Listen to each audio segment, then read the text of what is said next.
Hello viewers, it's maths o'clock and I welcome you all to my another video. और आज की video में हम स्टार्ट करेंगे एक्सरसाइज 1.1 क्वेश्चन नंबर 5। सो आज की वीडियो में हम सॉल्व करेंगे question number 5, 6 and 7। So before this video we have already uploaded 2 videos on this topic, that's real numbers.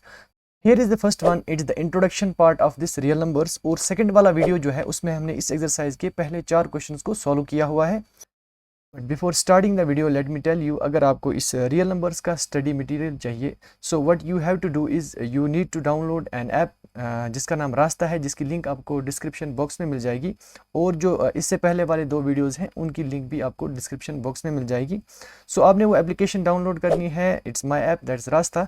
और you can directly go to Play Store and type RAASTAH Raastah, and उसके बाद register करेंगे। Register करने के बाद top left corner पे आपको 3 dots मिलेंगे, वहाँ से आपको स्टडी मटेरियल का ऑप्शन मिलेगा और उस पर क्लिक करके आपको जो है क्लास सेलेक्ट करके आपको इसका स्टडी मटेरियल भी मिल जाएगा। So but I am suggesting you to please आप एक बार उसे ज़रूर देखिएगा, बिल्कुल सिंपल लैंग्वेज में मैंने उसको लिखा है। So you all will enjoy it after reading that. Let's begin today's video. So here is the question. Check whether 6 raised power n can end with digit 0 for any natural number n. Now हमें prove करना है, check करना है कि 6 raised power n जो है, where n is a natural, क्या ये कभी 0 से ख़त्म होगा, यानी कि इसके वंस प्लेस पे, यूनिट्स प्लेस पे क्या कभी 0 आ सकता है। We need to check that whether 6 raised power n where n is a natural number ends with digit 0 for any natural number n. So natural numbers यानी कि n के हमने natural values देने हैं, यानी कि natural values means 6 power 1 करना है, उसके बाद 6 का power 2 करना है, then 6 का power 3 करना है। तो अगर n का हम यहाँ पे नेचुरल वैल्यू देते जाएंगे, दैट्स 1 2 3 4 5, तो क्या ये कभी जो नंबर मिलेगा हमें, तो क्या ये कभी 0 से एंड होगा। देखिए इस क्वेश्चन के मैं आपको 2 मेथड्स दिखाऊंगा।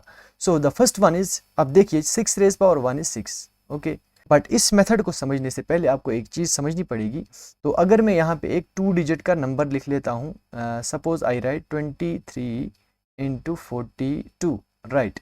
तो देख लीजिए, अगर मैं इसका मल्टीप्लाई करूँ, या मल्टीप्लाई करने से पहले मैं आपको बताऊँ कि आपके पास यहाँ पे जो नंबर मिलेगा, जो इसके यूनिट्स प्लेस पे होगा, वो नंबर क्या होगा। तो इसके यूनिट्स प्लेस पे नंबर चेक करने के लिए हम इसके यूनिट्स प्लेस वाले नंबर्स का मल्टीप्लाई करते हैं। तो अगर यहाँ में 2 का मल्टीप्लाई 3 से करेंगे तो 6 मिलेगा, यानी कि इस नंबर का जब हम इस 2 डिजिट नंबर्स का जब हम मल्टीप्लाई करेंगे तो वंस प्लेस पे हमारा नंबर जो आएगा वो 6 ही आएगा। अब कैसे आएगा, आप देख लीजिए 2 × 3 जब हम करते हैं मल्टीप्लाई करेंगे तो यहाँ पे हम 6 लिखते हैं, उसके बाद 2 का मल्टीप्लाई 2 से करेंगे, वी राइट 4। उसके बाद जब हमने 4 से मल्टीप्लाई करना है तो यहाँ हम एक क्रॉस लगाते हैं, ठीक है। तो इस प्लेस पे हमने इस नंबर को नहीं लिखना है, सो हम करेंगे 4 × 3 that's 12, so here is 2 1 carry and 4 × 2 is 8 8 + 1 is 9। तो जब आप यहाँ पे इसका एडिशन करेंगे तो यहाँ पे आपके वंस प्लेस पे जो है 6 मिलेगा, उसके बाद 4 + 2 इज 6 एंड हियर इज 9। तो आगे आपका नंबर जो भी मिलेगा, लेकिन ये तो हमें पता है कि इसके यूनिट्स प्लेस पे हमारा नंबर जो है वो 6 आएगा। और ये हमें कैसे पता चलेगा, इसके लिए हमने इस नंबर को पूरा मल्टीप्लाई करने की ज़रूरत नहीं है, बस हमने इसके वंस प्लेस वाले नंबर्स को मल्टीप्लाई करना है। एक और एग्जांपल दे देता हूं मैं आपको कि अगर मेरे पास एक नंबर है, सपोज 2 3 1 7 4, इसका मल्टीप्लाई आपने करना है 3 2 1 5 2, ओके। तो आपसे मैं पूछूंगा कि इसका मल्टीप्लाई करके आप मुझे बताइए कि वंस प्लेस पे हमारा जो नंबर होगा वो क्या होगा। तो इसके लिए हमने इस पूरे नंबर को मल्टीप्लाई करने की ज़रूरत बिल्कुल भी नहीं है। तो हमने सिंपली क्या करना है, हमने 2 का मल्टीप्लाई 4 से करना है, सो वी गेट 8। तो इसके वंस प्लेस पे नंबर जो होगा वो 8 होगा। 2 से जब 4 को मल्टीप्लाई करेंगे 8 मिलेगा, फिर 2 से 7 को मल्टीप्लाई करना है, तो यहाँ पे हम आगे नंबर्स लिखते जाएंगे। उसके बाद जब 5 से हम मल्टीप्लाई करने बैठेंगे तो हमने यहाँ के 8 के नीचे जो है किसी भी नंबर को नहीं लिखना है, तो यहाँ से हमारा नंबर जो है वो शुरू हो जाए। उसके बाद जब 1 से मल्टीप्लाई करेंगे हम, 1 से 4 को, फिर 1 से 7 को, फिर 1 से 1 को, तो यहाँ पे भी हम एक क्रॉस लगाते हैं और यहाँ पे भी हम क्रॉस लगाते हैं। तो यानी कि इस प्लेस पे आगे कोई नंबर आने वाला नहीं है। तो जब लास्ट पे इसका एडिशन होगा तो यहाँ पे हमें 8 ही मिलेगा, ठीक है। तो इसी तरह यहाँ देख लीजिए आप, तो यहाँ पे हमारा नंबर जो है दिस इज 6 स्क्वायर। देख लीजिए 6 स्क्वायर मीन्स 6 × 6, तो 6 का जब 6 से मल्टीप्लाई करेंगे वी गेट अगेन 36। और यहाँ पे अगर आप चेक करेंगे, यहाँ पे आपके पास यूनिट्स प्लेस पे क्या है, 6 है वंस प्लेस पे, और यहाँ पे भी वंस प्लेस पे 6 ही आएगा। उसके बाद 6 का क्यूब जब हम करेंगे, यानी कि 6 का मल्टीप्लाई आपने 3 टाइम्स करना है। देखिए अभी हमने 6 का मल्टीप्लाई 2 टाइम्स किया तो हमें 36 मिला, तो इस 6 और इस 6 को मल्टीप्लाई करके हमें मिलेगा 36। उसके बाद 36 का जब हम 6 से फिर से मल्टीप्लाई करेंगे तो जो नंबर हमारा आएगा 6 इंटू 6 36, उसके 1 प्लेस पे भी 6 आएगा। सो 36 इंटू 6 जो होता है दिस इज 216, राइट। उसके बाद 6 का मल्टीप्लाई 4 टाइम्स हमने करना है, 6 इंटू 6 इंटू 6 इंटू 6। देखिए 3 बार 6 को मल्टीप्लाई करके क्या मिलता है 216, तो इन 3 6 को जब मल्टीप्लाई करेंगे तो हमें 216 मिलेगा। 216 का मल्टीप्लाई फिर से जब 6 से करेंगे वी गेट अगेन 6 इंटू 6 36, तो इसके 1 प्लेस पे फिर से 6 ही आएगा। नंबर जो होगा हमारा वो होगा 1296। अगेन जब 6 रेज पावर 5 हम करेंगे तो 6 को फिर से 5 टाइम्स मल्टीप्लाई करना पड़ेगा। 4 टाइम्स मल्टीप्लाई करने पे हमें मिलेगा 1296। फिर से जब इसको 6 से मल्टीप्लाई करेंगे तो 1 प्लेस पे फिर से 6 आएगा, तो फिर से 6 से मल्टीप्लाई करेंगे तो 1 प्लेस पे हमेशा जो है 6 ही आएगा। तो 6 रेज पावर n की क्या प्रॉपर्टी है कि 6 को अगर हम कितनी ही बार मल्टीप्लाई करें, 10 बार 20 बार 100 बार 1000 बार, तो जो नंबर हमारे पास मिलेगा उसके 1 प्लेस पे हमेशा 6 ही आएगा। इसीलिए 6 रेज पावर n जो है हमेशा 6 से एंड होगा। So we can write here 6 raised power 1 is 6, 6 raised power 2 is 636 and 6 raised power 3 is 216, 6 raised power 4 is 1296, आगे लिख देंगे so and so on। तो हम लिख देंगे 6 raised power n always ends with digit 6, therefore cannot end with digit 0। अब चलिए second method को देख लेते हैं जो बड़ा ही इंटरेस्टिंग है। देख लीजिए, तो दूसरे मेथड से मैं आपको बताऊंगा कि 6 raised power n जो है क्यों कभी 0 से एंड नहीं होगा। ठीक है, अब देख लीजिए 6 जो है इसका अगर हम प्राइम फैक्टराइजेशन देखेंगे तो हमें मिलेगा 2 इंटू 3, राइट। सो 6 का प्राइम फैक्टराइजेशन जो होगा it is 2 into 3 and here is raised power n। अब देख लीजिए, सबसे पहले हम देखेंगे कि जो नंबर्स हमारे पास 0 से एंड होते हैं वो कैसे नंबर्स होते हैं, 10 20 30 40। ठीक है, तो ये वाले नंबर्स हमारे पास जो होते हैं दीज एंड विथ डिजिट 0। अब 100 भी एक है, 140 भी एक है, तो इसी तरह बहुत सारे नंबर्स हमारे पास हैं जो 0 से एंड होते हैं। लेकिन अगर हम देखेंगे इन नंबर्स की प्राइम फैक्टराइजेशन को, तो 10 की प्राइम फैक्टराइजेशन जो है इट इज 2 इंटू 5, 20 की प्राइम फैक्टराइजेशन जो होगी it is 2 into 5 is 10 and 10 into 2 is 20। 30 का प्राइम फैक्टराइजेशन अगर हम देखेंगे उसमें भी 2 इंटू 5 आएगा, दैट्स 10, उसके बाद 10 इंटू 3 इज 30।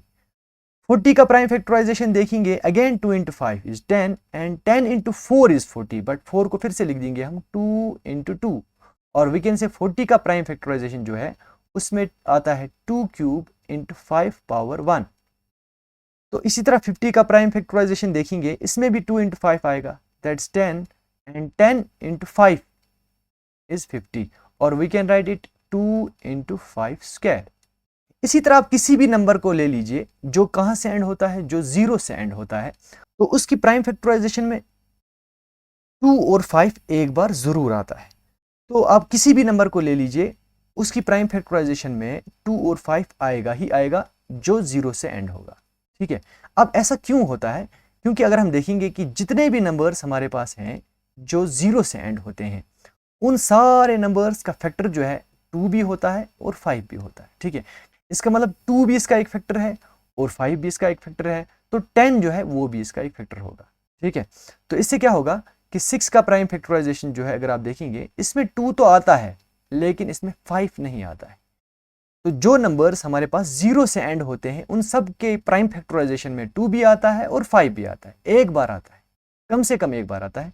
लेकिन अगर यहाँ पे आप देखेंगे 6 का जो प्राइम फैक्टराइजेशन है उसमें 2 इंटू 3 आ जाता है, इसमें 5 नहीं आता है, इसीलिए ये कभी 0 से एंड नहीं होगा। आप देख लीजिए 6 रेज पावर 1 अगर हम लिखेंगे 6 रेज पावर 1 दैट्स 2 इंटू 3 6। अगर आप 6 का पावर 2 करेंगे दैट मीन्स आपने 2 इंटू 3 का पावर 2 करना है, 2 इंटू 3 का पावर 2 करना है, तो इसमें आपको मिलेगा 2 इंटू 2 इंटू 3 इंटू 3। आप देख लीजिए ये नंबर भी कभी 0 से एंड नहीं होगा क्योंकि इसके भी प्राइम फैक्टराइजेशन में 2 तो आता है लेकिन 5 नहीं आता है। उसके बाद अगर आप 6 का क्यूब देखेंगे दैट मीन्स आपने 2 इंटू 3 को 3 बार मल्टीप्लाई करना है, what we get 2 into 3, 2 into 3 and 2 into 3. अब देख लीजिए यहाँ पे भी इसकी प्राइम फैक्टराइजेशन में 2 तो आता है लेकिन 5 नहीं आता है। आएगा कहाँ से? बिकॉज 6 का प्राइम फैक्टराइजेशन जो है वो है 2 into 3, तो इसीलिए 6 रेज पावर n जो है वो कभी भी 0 से एंड नहीं होगा। ठीक है, तो आप ये इसका सोल्यूशन ऐसे भी लिख सकते हैं कि 6 रेज पावर n जो है इसका प्राइम फैक्टराइजेशन जो है it's 2 into 3 power n, and we know that a number which ends with digit 0 has 2 and 5 in its prime factorization at least once, so therefore 6 raised power n can never end with digit 0. I hope it is clear. Now let's move to the next question. Now the next question is, explain why 7 into 11 into 13 plus 13 and 7 into 6 into 5 into 4 into 3 into 2 into 1 plus 5 are composite numbers. देखिए अब हमने check करना है कि 7 into 11 into 13 plus 13 एक number है, तो हमें एक्सप्लेन करना है कि ये कंपोजिट क्यों है। और दूसरा नंबर जो है वो है 7 into 6 into 5 into 4 into 3 into 2 into 1 plus 5, और ये भी हमें एक्सप्लेन करना है कि ये नंबर कंपोजिट क्यों है। देखिए तो हमने ऑलरेडी डिस्कस किया हुआ है कि प्राइम नंबर और कंपोजिट नंबर क्या होते हैं। ठीक है, तो ऑलरेडी हमने फंडामेंटल थ्योरम ऑफ अरिथमेटिक को डिस्कस किया हुआ है, which states that every composite number can be expressed as a product of primes, or we can say every composite number is made by the product of primes. जैसे कि 4 एक composite number है, किससे बना है? 2 प्राइम नंबर्स के product से, that is 2 into 2, 2 is prime. And 6 एक कंपोजिट नंबर है, कैसे बना है? 2 into 3, and here 2 and 3 are both prime numbers. तो प्राइम नंबर्स के प्रोडक्ट से कंपोजिट बनता है। तो इसी तरह अगर आपने यहाँ पे प्रूव किया कि ये नंबर जो है इसको हम लिख सकते हैं एज ए प्रोडक्ट ऑफ 2 और more than 2 primes, then this number will be composite. तो अब सिंपली हम करेंगे क्या, आप देख लीजिए यहाँ पे बीच में प्लस का साइन है। ठीक है, इस नंबर को एक मान लेते हैं और ये दूसरा हमारा है। यहाँ पे हम इससे 13 को कॉमन निकालते हैं, तो 13 जब यहाँ से कॉमन जाएगा, आप देख लीजिए 13 जब यहाँ से भी बाहर जाएगा और यहाँ से भी बाहर जाएगा, तो यहाँ पे रहेगा 7 into 11, 7 into 11, उसके बाद प्लस, राइट, प्लस, उसके बाद 13 जब बाहर गया तो यहाँ पे रहा 1, तो दिस इज 13 into 7 into 11 हो गया 77, एंड 77 प्लस 1 हो गया 78। ठीक है, तो ये बन गया कंपोजिट। या फर्दर हम 78 का प्राइम फैक्टराइजेशन निकाल सकते हैं। आप देख लीजिए 78 का प्राइम फैक्टराइजेशन जो होगा वो होगा 2 into 3 is 6, 1 comes here 18, and 2 into 9 is 18, then 3 into 1 is 3, and 3 into 3 is 9। so हम इसको लिख सकते हैं 13 into 78 जो है इसको मैं लिख सकता हूँ 2 into 3 into 13, so it is 2 into 3 into 13, or we can say it is 2 into 3 into 13 square। ठीक है, तो यहाँ पे 13 जो है इसकी प्राइम फैक्टराइजेशन में 2 बार आता है, इसलिए हम 13 का स्क्वायर लिखेंगे। तो इसका मतलब ये नंबर हमारे पास जो था इसको हमने क्या लिखा, इसको हमने लिखा एज ए प्रोडक्ट ऑफ 2 और मोर देन 2 प्राइम्स। ठीक है, 2 भी प्राइम है, 3 भी प्राइम है और 13 भी प्राइम है। तो हमने इस नंबर को क्या लिखा, प्रोडक्ट ऑफ प्राइम्स में, इसीलिए ये नंबर जो है कंपोजिट होगा, बिकॉज हमने पढ़ा है every composite number can be expressed as a product of primes. देखो प्राइम नंबर को हम एक्सप्रेस नहीं कर सकते हैं एज प्रोडक्ट ऑफ प्राइम्स। देखिए 5 जो है, 5 को आप कैसे एक्सप्रेस करेंगे? 5 का प्राइम फैक्टराइजेशन नहीं है, 5 को लिखते हैं हम 5 into 1, but it is not called the prime factorization because 1 is not the prime number, right. इसी तरह 13 मेरा एक नंबर है, इट इज प्राइम, एंड 13 का प्राइम फैक्टराइजेशन भी नहीं है। तो प्राइम फैक्टराइजेशन होता किनका है? कंपोजिट नंबर्स का होता है। ठीक है, तो यहाँ पे अगर प्राइम फैक्टराइजेशन है तो ये किसकी होगी? एक कंपोजिट नंबर की होगी, इसीलिए ये नंबर कंपोजिट होगा। इसलिए दूसरा क्वेश्चन बिल्कुल ऐसा ही है, यहाँ पे भी हम सेम वैसा ही करेंगे। आप देख लीजिए यहाँ पे 5 है और यहाँ पे भी 5 है, so what we do, we take 5 common. तो यहाँ से जब 5 कॉमन जाएगा, यहाँ से भी 5 कॉमन जाएगा, यहाँ पे रहेगा 7 into 6 into 4 into 3 into 2 into 1, तो 7 into 6 into 4 into 3 into 2 into 1 plus 5 यहाँ से बाहर गया 1। अब प्रोडक्ट कीजिए, इट इज 5 इंटू, नाउ इसका प्रोडक्ट कीजिए 7 into 6 into 4 into 3 into 2 into 1, we get 1008 plus 1, that's 1009. So this is 5 into 1009. Now 1009 जो है ये एक प्राइम नंबर है, ठीक है, और 5 भी क्या है, एक प्राइम नंबर है। तो हमारे पास ये जो नंबर था इसको हमने लिखा as a product of primes, ठीक है। तो इसको हमने लिखा 5 एक प्राइम है एंड 1009 एक प्राइम है। तो ये नंबर जो है it is actually the product of two prime numbers, so therefore this number is a composite number. So हम लिख सकते हैं which is a composite number.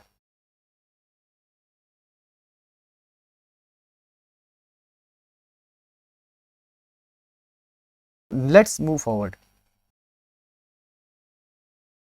Now the last question of this exercise is, there is a circular path around a sports field. Sonia takes 18 minutes to drive one round of the field while Ravi takes 12 for the same. Suppose they both start at the same point and at the same time and go in the same direction. After how many minutes they will meet again at the starting point? Question जो है बड़ा simple सा है। There is a circular path around a sports field. तो एक sports field है, इसके around में क्या है, एक सर्कुलर पाथ है।